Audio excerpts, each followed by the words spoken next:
Fast food கலாச்சாரம் பெருகி வரும் இந்நிலையில் தமிழர்களின் பாரம்பரிய உணவு முறைகளுக்கு புத்துணர்ச்சியூட்டும் விதமாக அமைந்துள்ளது மதுரை புதுநத்தம் சாலையில் உள்ள உழவன் உணவகம். 300 400 நகரத்து பெருமக்கள் இங்கே வந்து சாப்பிடுகிறார்கள்.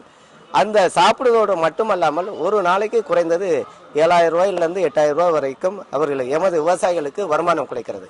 இங்கு தானியங்களையும் கீரை வகைகளையும் கொண்டு பல்வேறு தோசை வகைகள், பணியாரம், புட்டு போன்ற பாரம்பரிய மிக்க உணவுகளை உழவர்களே தயாரித்து விற்பனை செய்து வருகின்றனர். சமைப்பதற்கு தேவைப்படும் மூலப்பொருட்கள் அனைத்தையும் உழவர்களே எடுத்து வருகின்றனர். இங்கு தயாரிக்கப்படும் உணவுகளில் நார்ச்சத்து, புரதச்சத்து மற்றும் இரும்புச்சத்து மிகுந்துள்ளது. குறிப்பாக பார்த்தீங்கன்னா திணை பார்த்தீங்கன்னா கண்ணுக்கு நல்லதுன்னு சொல்லுவாங்க. கேழ்வரகு பார்த்தீங்கன்னா பெண்களுக்கு நல்லதுன்னு சொல்லுவாங்க. கம்பு குழந்தைகளுக்கு நல்லதுன்னு சொல்லுவாங்க. திணை சாமையெல்லாம் அதிக நாட்பட்ட தொற்று நோய்களுக்கு, அதாவது இன்ஃபெக்டிஸ் டிசீஸ் அப்படின்னு சொல்லுவாங்க ஆங்கிலத்தில், அந்த மாதிரி நோய்களுக்கு இந்த திணை சாமையெல்லாம் ரொம்ப நல்லது. உயிர் சத்துக்கள் கெடாமல் தயாரிக்கப்படும் இவ்வுணவுகளுக்கு மக்களிடையே பெரும் வரவேற்பு ஏற்பட்டுள்ளது.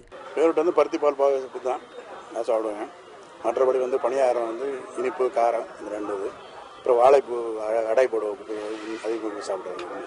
கேப்ப அடை, வாழை இது வாழைப்பூ வடை இதெல்லாம் கிடைக்குது. இதே வெளியே கிடைக்காத காரணங்கள்னால இது ரெண்டாவது சுத்தமானதாகவும் இயற்கையானதாகவும் எண்ணெய் அதிகம் இல்லாததாகவும் இருக்கிறதுனால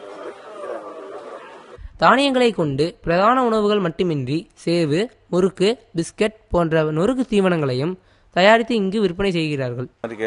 திணை மாவில் பிஸ்கட் பண்ணுறோம், கம்பில் முறுக்கு பண்ணுறோம், கேழ்வரகுல முறுக்கு பண்ணுறோம், வரகரிசிலையும் முறுக்கு பண்ணுறோம். இந்த மாதிரி சிறுதானியங்களை தின்பண்டங்களை மாற்றுறதுல எங்களோட பங்கீடு அதிகமாக இருக்குது.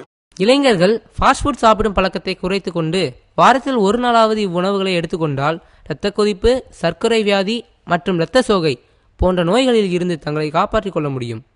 SLTV செய்திகளுக்காக ஒளிப்பதிவாளர் சுப்பிரமணியுடன் நிருபர் கோபிநாத்.